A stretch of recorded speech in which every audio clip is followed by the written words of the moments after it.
In Deuteronomy chapter 1, verse 5 through 8 is where you'll find our text for today. And it reads like this. On this side, Jordan, in the land of Moab, began Moses to declare this law, saying, The Lord our God spake unto us in Horeb, saying, You have dwelt long enough in this mountain. Turn you and take your journey and go to the mountain of the Amorites and unto the places nigh thereunto in the plain, in the hills and in the vale and in the south and by the seaside, to the land of the Canaanites, and unto Lebanon, unto the great river, the river Euphrates. Behold, I have set the land before you. Go in and possess the land, which the Lord sware unto your fathers, Abraham, Isaac, and Jacob, to give unto them and to their seed after them. Verse 6 says, You've dwelt here long enough. You've dwelt here long enough. Look at your neighbor. Say, neighbor. Neighbor. Neighbor. Neighbor. It's checkout time. It's checkout time. Are a great place to stay, depending upon the brand and the reason you have to stay there.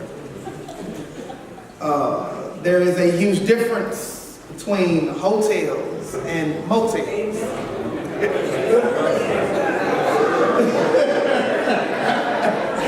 Look at how y'all looking at me out here. And I won't do too much of an in-depth elaboration on the difference between the two.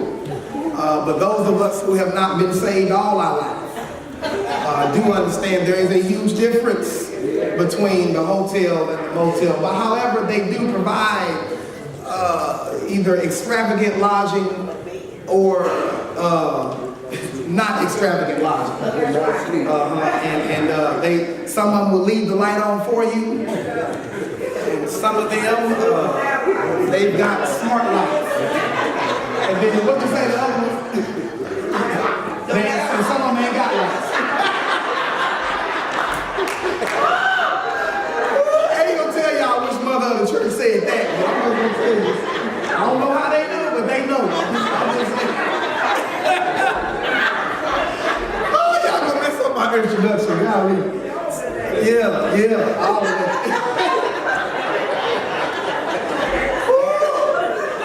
Oh my goodness. I was trying to have a serious introduction, and y'all messed up my... Okay, it's not what we said, it's who it came for that messed me up. I gotta get back. So, hotels, motels, holiday, whatever. Either way, hotels or motels are temporary, whether they are the most extravagant place or the not so extravagant. Either way, they are a temporary place. They are not designed for permanent residence or permanent lodging. There are several reasons we would stay in a hotel, and I won't get into all of them because y'all kids in the room, but one thing holds true: they are temporary dwelling places. They are never meant to be a permanent residence. As a matter of fact, you can't even book a hotel without determining the check-in date and, more importantly, the check-out date. I've stayed in some very nice hotels. I've stayed in some very elaborate hotels, and I've had the honor and the privilege, and God has blessed me. I remember staying in some of these hotels. It was so great, I didn't want to leave. Because there are some hotels you can stay in that they don't look like your house. And they look a whole lot better than your house. And the features that come with it. I remember one hotel I stayed in New York. It was, oh my God, it was through the roof incredible. Time flew by, and before I knew it, it was checkout time. I woke up one morning and noticed there was this sheet of paper that had been slid under my door. Which they said, and on the opening statement of the Form A callers, it said, we love to see you come and we hate to see you go. But this bill says it's checkout time. Now, it doesn't really matter what type of hotel or motel or whatever you stay I want you to understand that there is a very great danger in making the temporary place a permanent dwelling. And I want you to understand there is a very great danger in trying to take up residence in a place God only told you to make temporary. And I want to step to somebody's seat today that I wanted to let you know that wherever you are, it is checkout time. There is a time when God says go to this place, and then there is a time where God says now it's time to leave this place. There's somebody here today who's been suffering for a long time. You've been in a season of suffering, a season of where you've been betrayed, you've been lied on, you've been disrupted, you've been talked about, you've been mistreated, and that's the place you've been in. And God sent me here to tell you it's checkout time. Somebody been here today, your marriage been going through hell for the last several years, and it's been going on a long time, and I wanted to step to your house and come into your house with Holy Ghost boldness and remind you no more, it's checkout time. I want you to understand there are even some people who are here today, they're not in a horrible place, but they're not in the best place, and you are in a decent place, you are in an okay place, and God sent me here to tell you that ain't good enough. The type of God I am, I bless you exceedingly, abundantly, above all you could ever think or ask. So it is time for you to check out of the hotel of mediocrity. I know it ain't all bad and it's just going all right, but the God I serve is better than all right and okay and average. He says I can do exceedingly, abundantly, above all you could ever think or ask. I'm talking to somebody been sick for a long time, and you've been in the hospital, out of the hospital, you've been sick every day. The Lord sent me here to tell you it's checkout time. God, I remember, I can be a little transparent. Quite some time ago, I had been arrested, and I knew that I had a traffic warrant that had not been taken care of. And the officer said, Mr. Johnson, can you step out the vehicle? The most frightening words you want to hear when you get pulled over. And I was like, ooh. And I remember getting to the county jail, but I never saw the inside of the cell because I knew that I had already taken care of what was going to be required for me to get out of jail. And so when I landed in what's called the holding tank, there were some guys who were decided, well, they were making arrangements to remain there for a long time. But I didn't even take my shoes off because I knew that I was going to be checking out very quickly. I want you to understand that sometimes we make the tragic mistake of trying to hang stuff on the walls and decorate a cell you don't even intend to be in that long. And I want you to understand that God told me to tell you it is checkout time. God told me, he sent me with a word here even to the branch house to remind you that yeah, you've been sustaining, you've been doing ministry at this level, but he told me to tell you it is no longer good enough. It is checkout time. It's time for you to take everything you do to the next level. So what has been working? So what has been going all right? God says I'm bigger than all right. I want better for you. Somebody here today, you've been on your job and you've been doing what you've been doing the same way for the same amount for a long time, and God told me to tell you it's time to take it to the next level. I'm talking to some child, some youth director, some youth person who's been doing mediocrity. You okay with a C average, and God told me to tell you it's time to check out and go to the next level. Our featured text for today invites our thinking to the book of Deuteronomy. This fifth book of the Bible, mainly authored by Moses, compels Israel to the laws of their God. As a matter of fact, the word Deuteronomy means repetition of law. It is a book of law, but it is also a book of grace. Because anytime God repeats himself to you, it is not just because he didn't think you got it the first time, but it is also because he's giving you another opportunity to get it right this time. And when God repeats himself, he's saying, I know you heard me, but my grace is giving you another chance. Can I just pull over right there. A lot of us have been praising God for a second chance. And I stopped counting a long time ago. I just thank God for another chance. But the truth be told, I spent the second chance a long time ago. Israel has been freed from Egyptian bondage, and now the only thing that stands between them and the promised land is the Jordan River. And before they enter into this land, Moses gives them an address. He gives them an address to remind them of God's law. He says, before we go take this promised land that God promised to us, he starts to talk to them about the laws that God gave them. Because God won't free us in an area he can't rule us. I'm going to say that again because I don't think you let that sink in. God will not free you in an area where he can't rule you. See, God will not let you be free in an area where you don't trust him. A lot of us are praying, God, get me out of this. And he's saying, I won't get you out until you trust me. See, a lot of us, we want to be free in our finances, but we don't want to obey the rules of our finances. And you can't pray for freedom without obedience. I'm going to say that again. I said you cannot pray for freedom without obedience. As a matter of fact, obedience gives birth to freedom. Lord, fix my health. But you won't do nothing the doctors tell you to do. Lord, heal my body from high blood pressure. But you keep bacon and sausage and salt and all that stuff. Obedience is better than sacrifice. Moses gets up to tell these people, his people, he parenthetically explains to the reader about the traveling delays that they found. If you look at verse 2 in the text, you'll discover he makes a statement, but then he puts one particular statement in parentheses. Do you see that in your Bible?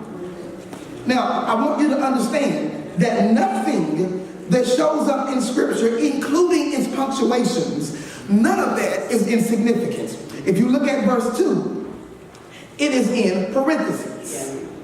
This statement lets us know that Moses is talking to us. Moses knows that we are going to come along later. Although he's addressing the people of Israel at that moment, he wants us to understand he's got a word for the readers that will be listening 2,000 years later. He says, he talks to us about the wilderness and where they were and all that stuff. And then he says, now mind you, there are 11 days. It's an 11-day journey. The distance between Mount Horeb and Kadesh should take 11 days. However, it took them 40 years. It took them 40 years to make an 11-day journey. Why? It was not because they complained, but it was because God was testing and God was purging. If you're going to go to the next level, it is going to require a season of testing and a season of purging. How do I know it's testing? Because the number 40 biblically means testing. Jesus fasted 40 days, and it rained on the earth 40 days and 40 nights. It took them 40 years. It was not just because they complained, but it was because God had to test some folks, because everybody in your camp ain't gonna make it to the promised land because they can't be trusted with the promised land. I had to understand this as pastor, that you can't pray for the next level and not allow God to purge the church. Oh, Jesus, keep me near the cross. I've learned to receive who God gives, and I've learned to release who God takes, and I've learned to rejoice at either time. It might hurt when you got to let some folk go, but in 2019, if you go into the next level, you're going to have to just let some folks go. Who am I preaching to up in here? Stop crying over folks God done purged the way. Stop giving CPR to dead situations. When God cuts them out, let them jokers go. I don't care how influential they are, how gifted they are, how long y'all been cool, how long y'all been pass for the next level, God will call a purging season. He will start stripping folks that can't handle the next level. He started purging, and it took them 40 years to get rid of some of the folks, including the one that was talking. Because Moses is the called one that led them out of Egyptian captivity, but it's that same Moses that got in trouble with God, and he said, you won't see the promised land. That's what he said. Text says, they left Horeb en route to Kadesh by way of Mount Seir. Now, I want you to understand that when you read the pilgrimage of the Israelite camp, God always doesn't just tell them where to go, but he always tells them how to get there. He even strategically plans their route. Now think about this. God always has revelation in navigation. Can I say that again? God always gives revelation in navigation.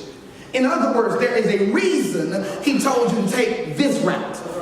Just because there is a shortcut don't mean you should take the shortcut. He took them from Mount Horeb to Kadesh by way of Mount Seir. Now, in order to understand the revelation in this navigation, you must understand what Kadesh and Mount Seir and Mount Horeb represent. Now, Kadesh Barnea, it means to be holy, removed from common use and carnality. What that means is this is where they are going. They are headed to Kadesh, a place of holiness and a place that is not common for common people. And it is a place removed of carnal people. I want you to understand that's the destination. That's where they are headed. God is trying to take our church to another level in our mindset, morality, and our ministry. To do that, we have to be a people that is not for common use. You can't be used for everything and then try to be used for a God thing. Ooh, I want to pull over right there and teach so bad. Oh, you can't let everybody use you and then pray that God will use you. Okay, since y'all are gonna act like I ain't said what I said, I'm gonna come just a little deeper with that. You can't let you can't be used as a toy and then pray God use you as a vessel. And you didn't let that dog hunt wherever it needs to go. But the point is, Kadesh means to be reserved for special use, a sanctified people. And God is looking for some people who ain't just going to church, but the church is in them. This next level is going to require a better version of you. It's going to require a holy version of you. Holiness is not a denomination. It is a way of life. God said, be ye holy, for I am holy. You can't live any kind of way and expect God to take you to the next level. There'll come a time where you're going to have to choose ye this day whom you going to serve. Come on, man, come on. You can't take old habits to new levels. You can't take low down character to a high up level. At some point, you're going to have to change the way you are or change where you're going. Then he says, I'm taking you to Kadesh, but you're going to go by way of Mount Seir. Mount Seir it means goat-like stubbornness due to fear and flesh. It means one is stubborn because of their fear and because of their flesh. The enemy to faith is not fear, it's flesh. All right. Wait a minute, Pastor. I thought the enemy of my faith is fear. But fears come by way of our flesh. See, it's scary to walk on water because of how it feels to our flesh. Yeah. I want to suggest to you that you can get your faith on another level when you get your flesh under control. See, I thought this was about doing new stuff and doing big ideas. But see, you can't even get to that stuff until you get your flesh right. Because if you don't get your flesh right, then your faith ain't going nowhere either. See, I'm afraid a lot of us are believing God for stuff we won't behave for. I said we are believing God for stuff that we won't behave for. And you can't ask God for something and you can't give him obedience in return. We quote faith, but we live according to our flesh. The path to the next level is through Mount Seir. It is through the place where we are stubborn and goat-like stubborn. I ain't talking about just any type of stubborn, but goat-like stubborn. In church, there are sheep, and then reminders there are goats. And I didn't learn this until I started pastoring. But there are sheep, and sheep are, they're not the most intelligent, which is why they rely heavily on the shepherd. They don't have incredibly great eyesight. They nibble their way into trouble. And so what sheep do, they are easily influenced. But they are also have a keen hearing sense.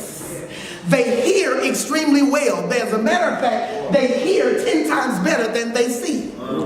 Why is that? Because faith comes by hearing. And hearing by the word of God. And so some of us are sheep. Some of the folk I pastor are sheep.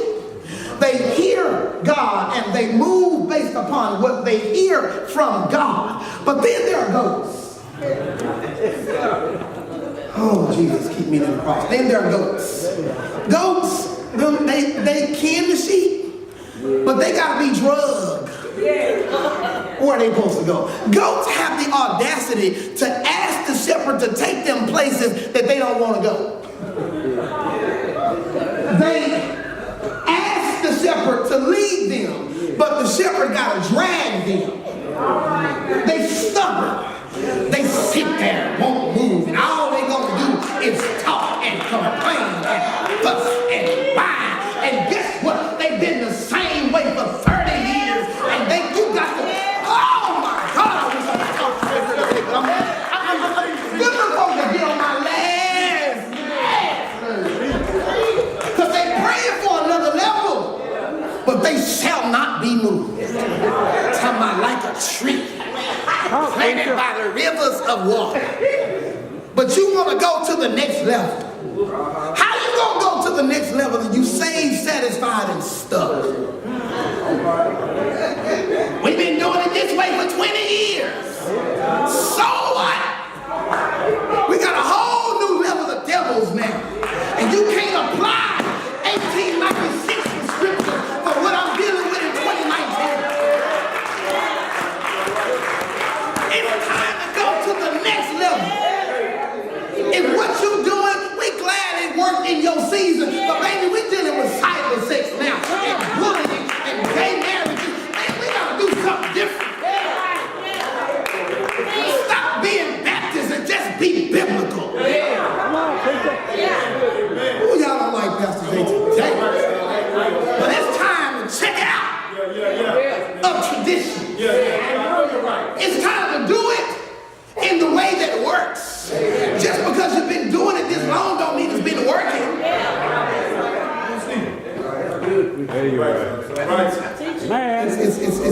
He says, but they stubborn. You got to go through Mount Seir. But guess what? Get this. They're going to go to Kadesh by way of Mount Seir. But they're coming from Mount Horeb. Mount Horeb is a dried up or wasteland where things break down, they fall apart or slowly decay. Mount Horeb means to dry up. It means to waste away gradually. It means to fall apart. It means to break down. It means to slowly dissolve. God is taking them out of a wasteland.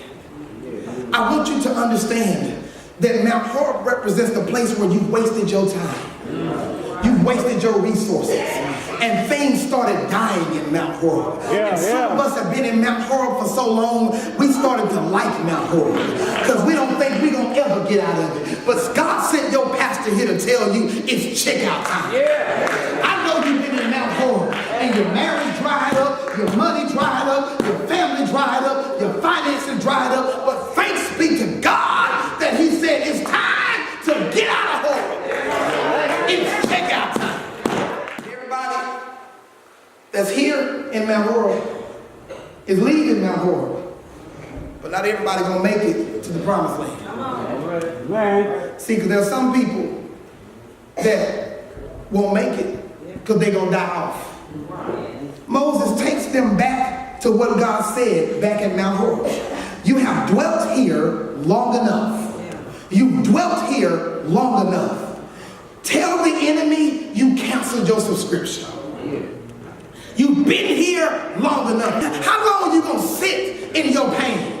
How long you gonna be depressed? How long you gonna be mad? How long you gonna be unforgiving? How long you gonna sit there? You dwelt there long enough. It's time to get out and get moving. Some folks get mad at folks in church for 20 years. You don't even remember why you mad.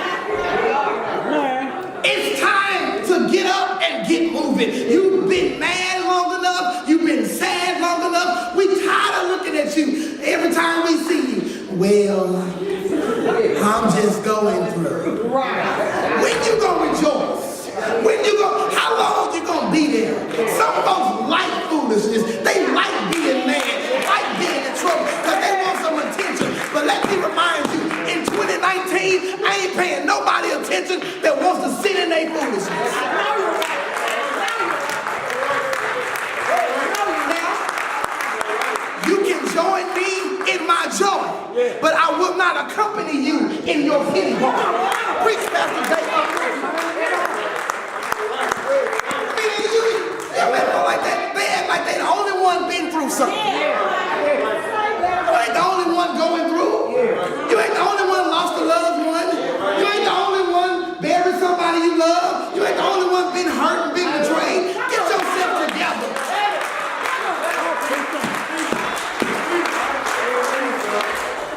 We use suffering as an excuse to not go to another level. And Jesus died so good, he went to another level while he was going down. Oh. Tell the enemy I canceled my subscription to Pain Magazine. I'm done. I ain't got to the points, but I'm just going to give them to you. 2 points is simple. Go ahead, Chris. I ain't got 2 points.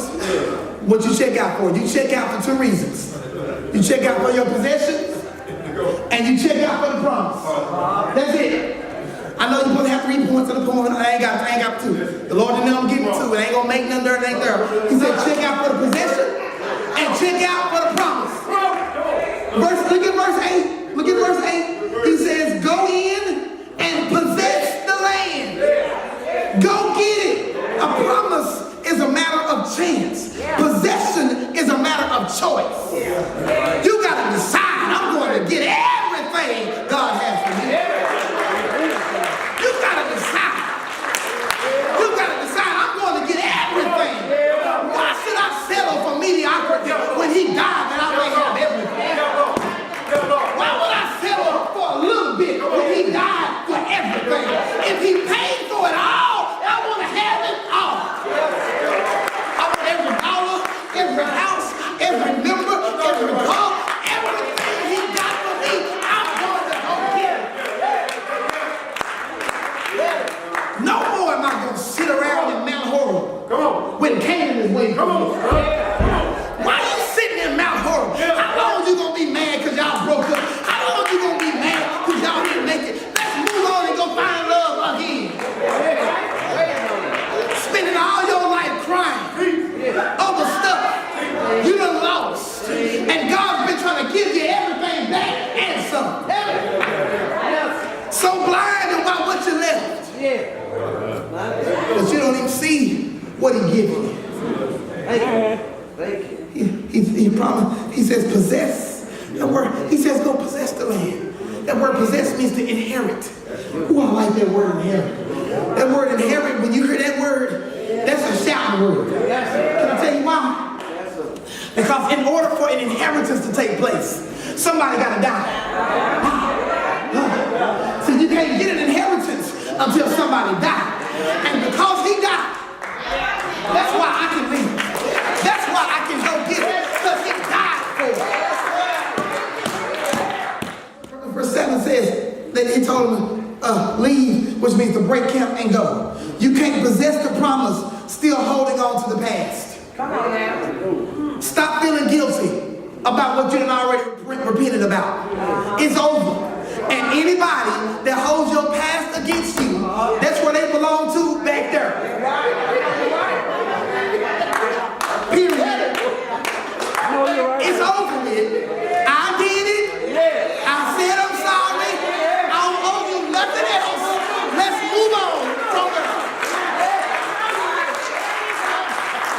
And any fool that keeps bringing it up, you can tell them, baby, you can go to my past and stay there with it if that's where you want to go. But I'm going to the next level. I ain't finna keep paying for what I did to you over and over again. Don't kill me trying to play the victim to circumstances they created. You the victim. So the next level requires the next view. It requires a higher level of discipline and obedience to take the land. They had to cross the Jordan, which the word Jordan represents new beginnings. I want you to understand that when you cross over, you got to start over.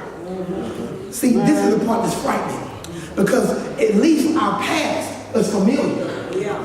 We know what to expect from yesterday. So we take yesterday out of fear of taking tomorrow, because we don't know what tomorrow holds. But you can't get new blessings with old mentalities.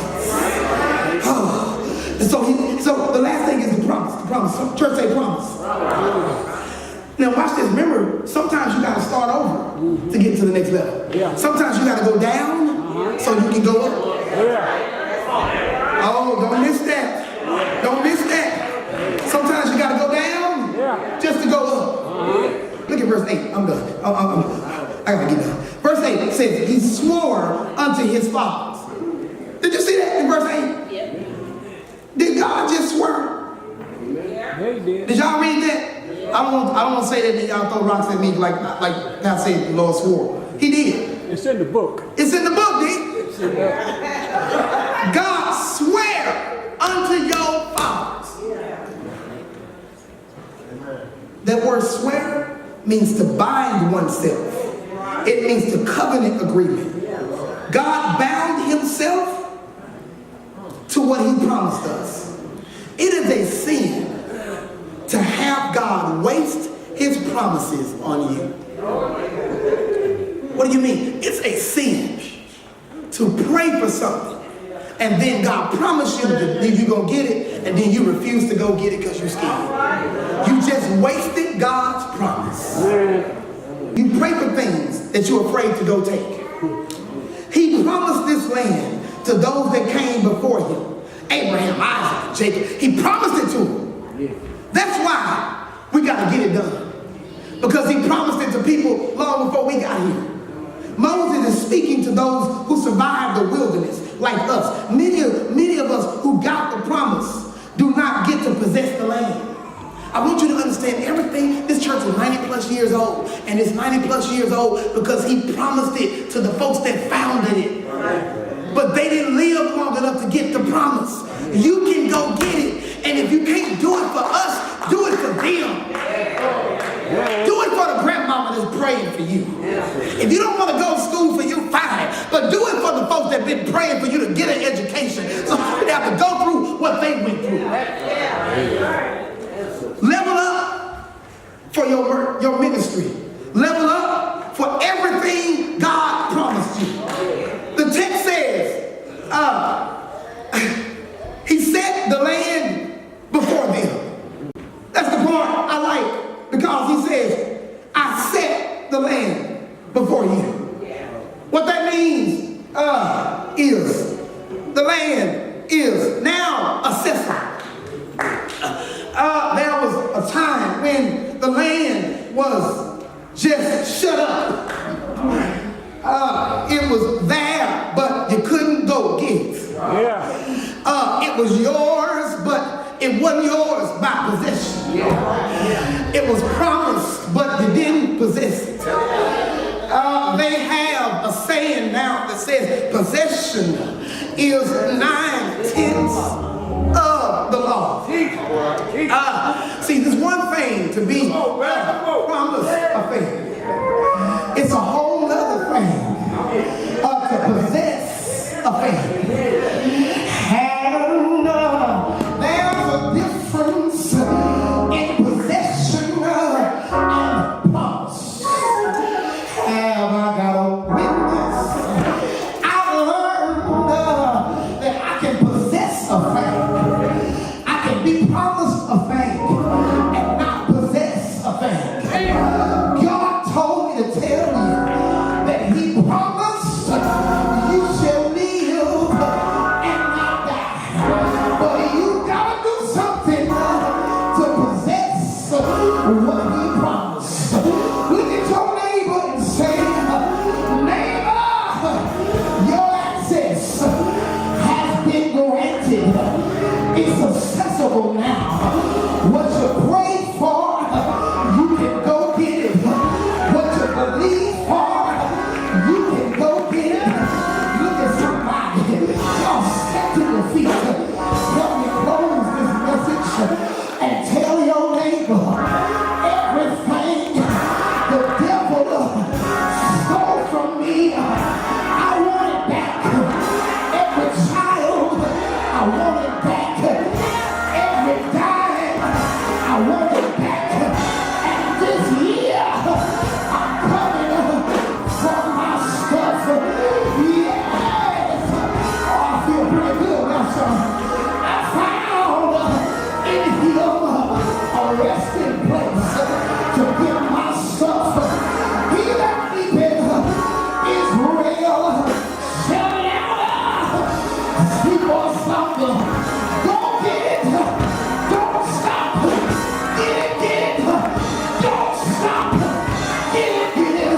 Whatever you do, keep pressing the upward way.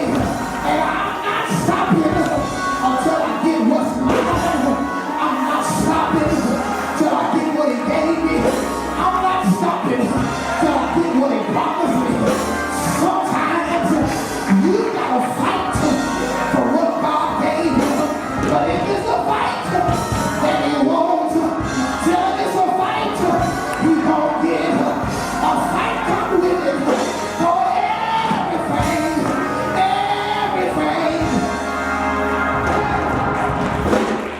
If you're going to the next level, Pastor Casimir, I'm reminded of a man that went to the next level. His name is Jesus. Y'all remember Jesus, don't you?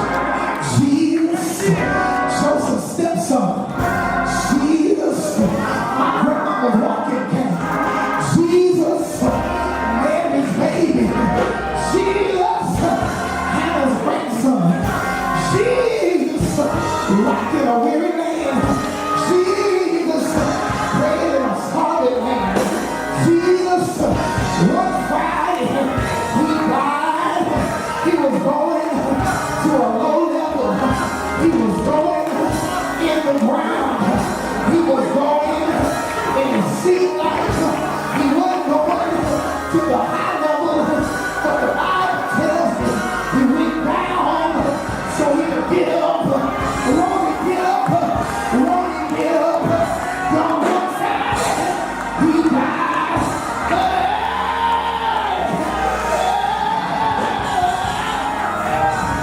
Sunday morning, He got up. Didn't He get up? And He is. I can face